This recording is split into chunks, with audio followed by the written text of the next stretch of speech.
パッと咲いてシュッと散って夜に打ち上げる恋幅に二人照らしながら広がるこぼれる日の声さつらさと変わって私の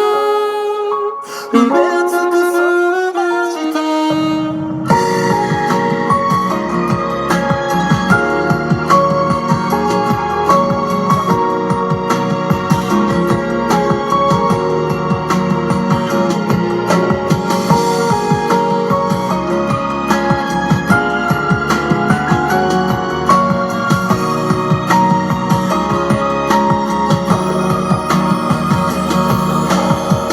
誰か悪いわけじゃなくて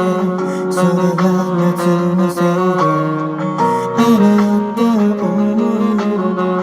気持ち熱を出しましてひとときも離れてはいられないほど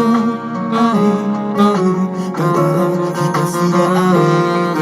初めて触れだけのひらに込み上げた愛しさが逃げてしまわないようにどちら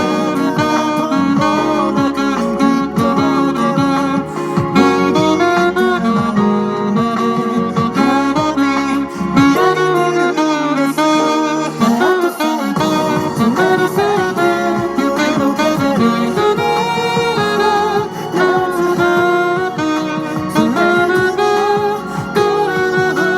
の下であなたの心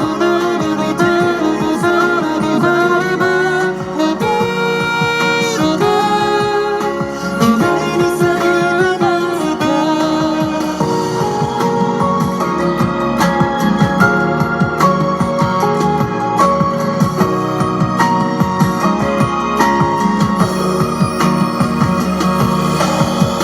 どんな幸せな時も少し悲しいのは